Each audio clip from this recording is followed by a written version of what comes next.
Hello, I'm Tanya from Y'all Light, and the question is, how do we return to ourselves after divorce? Well, let's start with defining who are we? So, I believe that we live in a body, we have a soul, and we are a spirit. This is what it says in the Bible. And I'm a registered dietitian, and I have spent a lot of time figuring out the body, and it was never complete enough just focusing on our body and maybe some aspects of the psychology. But it wasn't until really I brought this whole picture in that I personally could really begin to understand and know who I am on a deep level. So let's take that little deep dive into ourselves.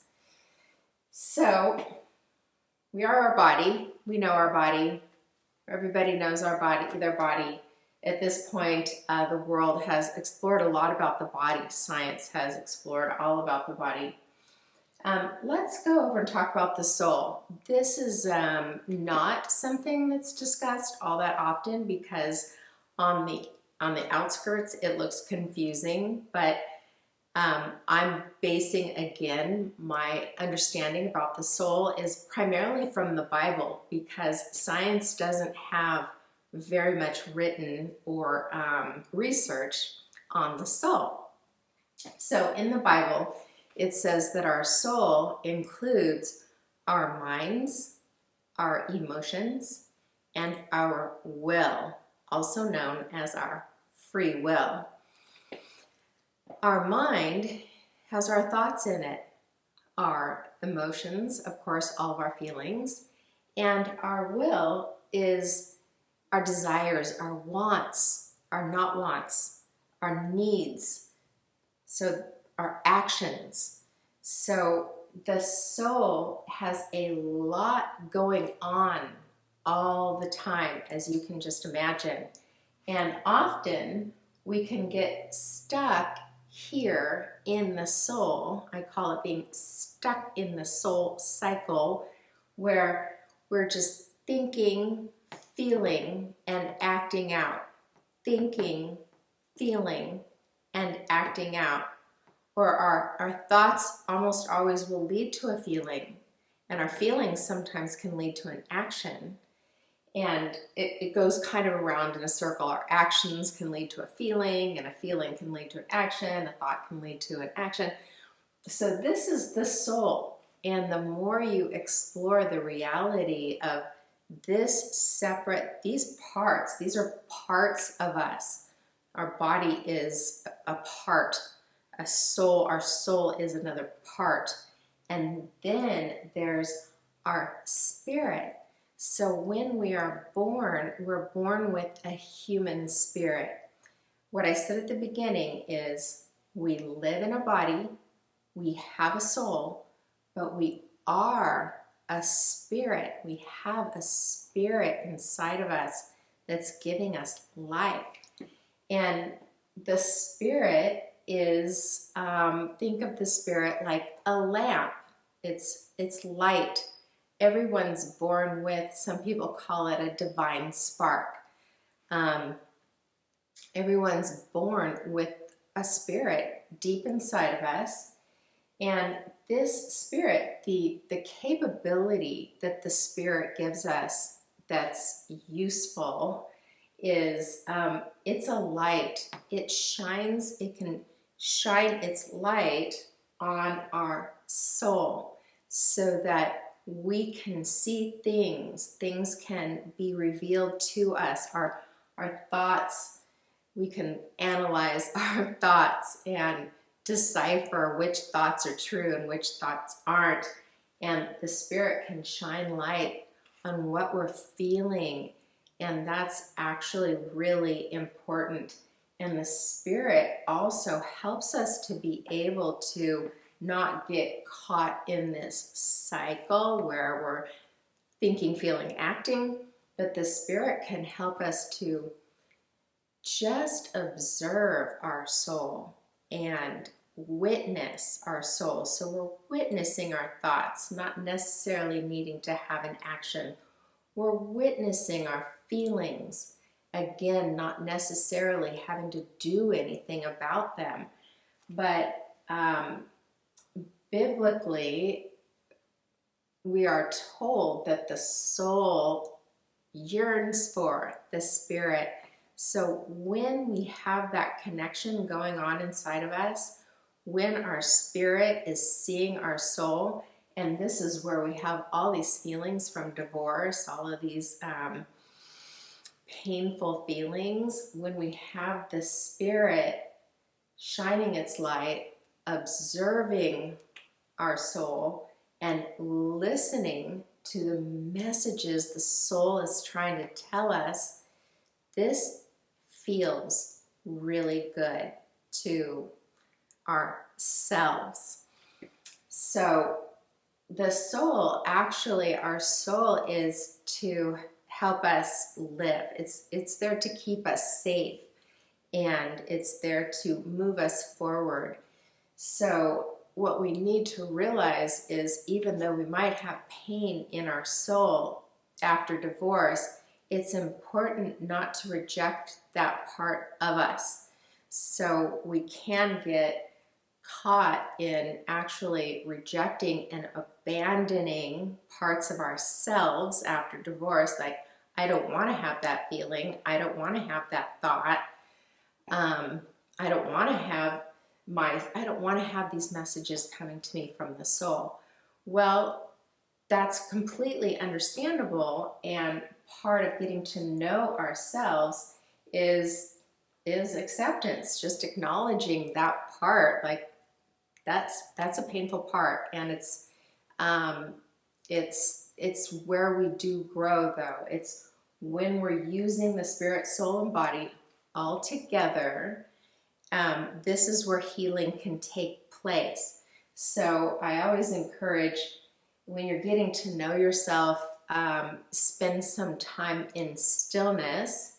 I do encourage a meditation and prayer practice, because when you are still and you're holding your body still, that's really when you can see and feel these different parts. We can begin to work in our spirit and aim it towards all of these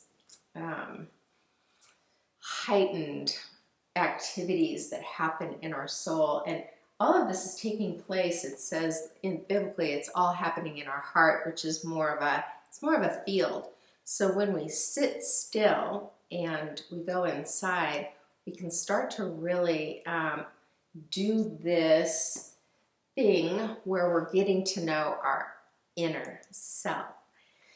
So once we just are aware and awake, to be awakened can be that we're aware that this is who we are as human beings. Once we have that awareness, we start to be able to acknowledge everything that's going on with us. We acknowledge that we're feeling grief, and that acknowledgement feels really good to us. That's us getting to know ourselves, right? Like, I'm feeling grief, and I acknowledge that I'm feeling grief. That's I am feeling grief.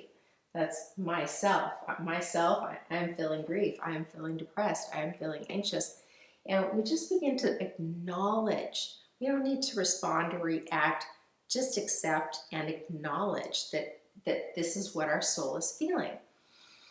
And then learning to identify certain thoughts that aren't true are really important. Our mind has thoughts stored in them, just like a computer has memory.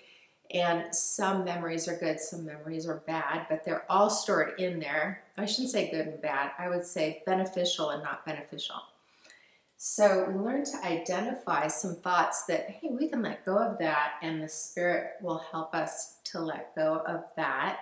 Or we can identify the exact emotion that that we're feeling. Like I'm feeling sad today.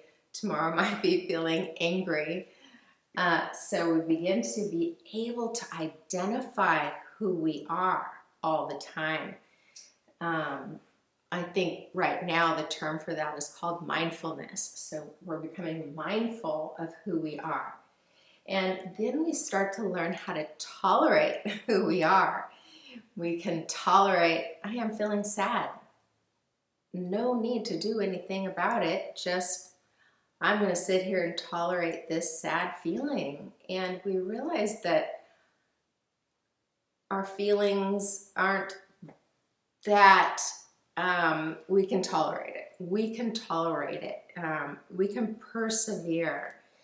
And the more we tolerate and accept our truth, who we are in the moment, we begin to develop an ability to express, I'm feeling this way. And we're using the Spirit to observe and acknowledge these things. So we have the power of the Spirit saying, this is my truth. And then you start to learn how to express it. And this makes you more of yourself, right? When you're able to say, I'm angry. That's who you are. That's yourself. So the path of acknowledging, tolerating, and actually then learning how to express can take a while. So this process of getting to know ourselves after divorce, it's a good idea to just, that's a focus, that's a priority, is to get to know yourself after a divorce. Because you're going to be new, or you're going to be creating a new life, and so you're a new you. So it's a good idea to take the time. It takes a while to recover from divorce anyway, and right after divorce is a good chance for you, a good opportunity to get to know yourself, because you have a lot of thoughts and a lot of feelings, and you can do this practice of getting to know yourself. And once you have gained the ability to know your parts of your body and you're accepting all of those parts, you're starting to have a feeling of integrity, of wholeness, of completeness. And that is going to give you the ability to trust yourself. So one of the goals and one of the reasons why we want to try to get this priority in our life accomplished is because we want to have that inner trust, so that when we go into a next relationship, we can trust ourselves and we can be ourselves. So this process definitely took me a while. After my divorce, I was fortunate enough to spend quite a lot of time in therapy. And that's, now I share a lot of my journey because I was fortunate to have the help. So now I'm offering the help to others on this journey. So one other thing that we have to take into consideration is there's another aspect to who we are, and that's we are connected to God's Spirit. So everyone's connected to God's Spirit because God created us and He gave us a spirit inside of us so that we can connect to His Spirit. And His Spirit is at the very, very core of our heart, dwelling at the inside of our heart, at our very, very center. So God's Spirit here is at the center. Then we have our spirit, and our spirit is also at the center, and that's so that they can join. And then we have our soul, and our soul is located in our heart, not necessarily at the center, but the spirit, our spirit and God's Spirit join together, flow through our soul. That's how the Spirit helps us, because it helps us think better. It helps us manage our feelings. It helps us to want the right things, or want things that are safe for us, or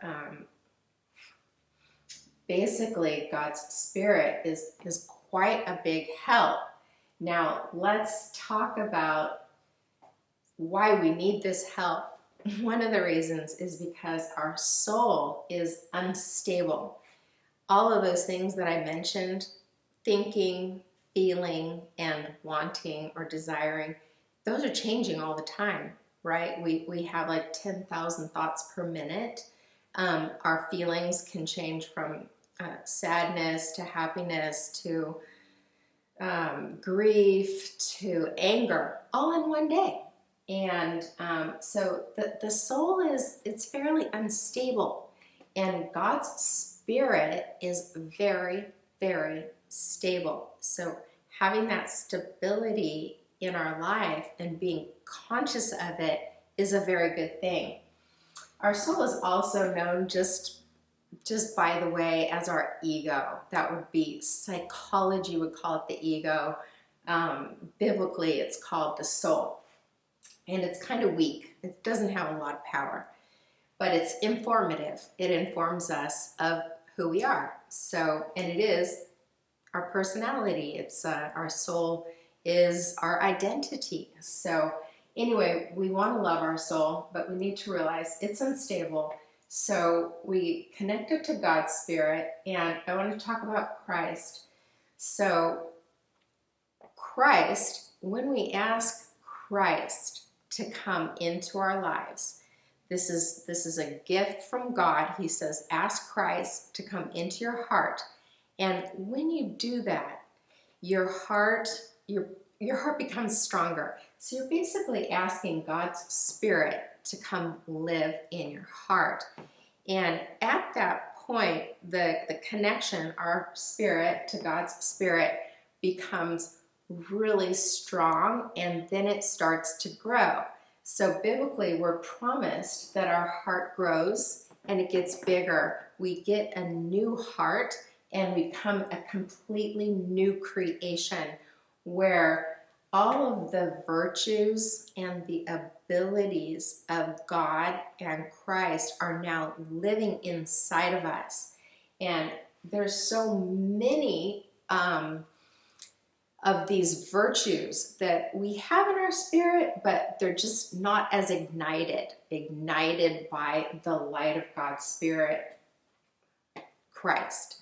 So what we'll get in this connection, I'll try not to make it too long, but you can see these words are very, very powerful. So we get a lot of power being connected to God's Spirit, and we need this extra power after a divorce. We need the extra strength. We need the extra love towards ourselves. And then as that love grows, then we are healing ourselves, and then we are able to love somebody else again someday. So anyway, the qualities of God's Spirit are light, joy, peace. Peace is at the very, very center. Self-control. Don't we need that after a divorce? Patience, truth. God's Spirit is known as the Spirit of truth. So we get a lot of truth when we seek inside for when we're confused. Kindness, goodness, faithfulness, some qualities of God's Spirit or Christ. Grace.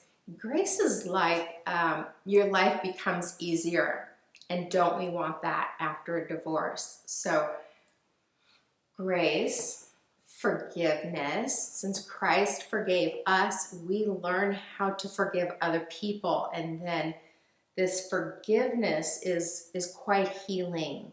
So once again, these things are healing. Christ's Spirit, the Spirit, qualities of the Spirit are where we get our healing, not so much in the soul. but the soul is aiming to heal us by informing us of how we feel and what we're thinking. But we need to not, I don't want to say take it too seriously. You want to take it seriously, but you want to listen for the messages. Listen with your spirit. Try not to numb your soul, reject your soul, abandon your soul, and deny these things that are happening, because when we can shine light on our grief, then it tends to be healed. So when we shine the spirit on the soul, or mix God's spirit with our soul, that's when the healing can really take place. So we get wisdom. Christ is known as the wisdom of God, and we need wisdom. And once you acquire wisdom and know how to find wisdom, then it's yours. And your life becomes a lot easier because you're making wiser decisions.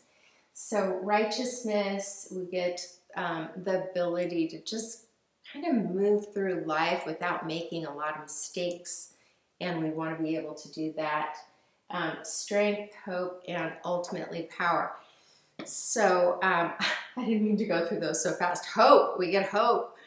That's a really good thing. So there is hope. And one of the ways that you can increase all of these things in your life is to really spend some time figuring out who you are and accepting who you are, constantly accepting that you're feeling tired that day and you need to do some self-care, some extra self-care, that you're feeling angry, and there's a reason why you're feeling angry, and acknowledge that it's okay. It's okay to feel angry. You're depressed. Depression is a signal of loss, and tremendous loss, and all of these feelings will pass.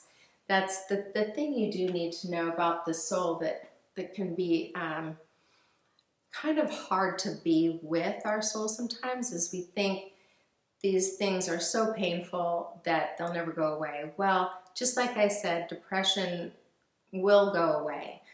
Grief will go away. It might come and go a little bit during your divorce, but eventually you'll be sitting in more of this. You'll be sitting and living from more of this. So anyway, this is my answer of how to know yourself, find yourself, and create a new self after divorce. And have hope, because you will be a new creation and you can be better. You will be better. So anyway, I'm Tanya again, and my company is YALIGHT. It's a movement to ignite the light within. And so I hope that this was helpful. Go in grace and with grace. Thanks so much.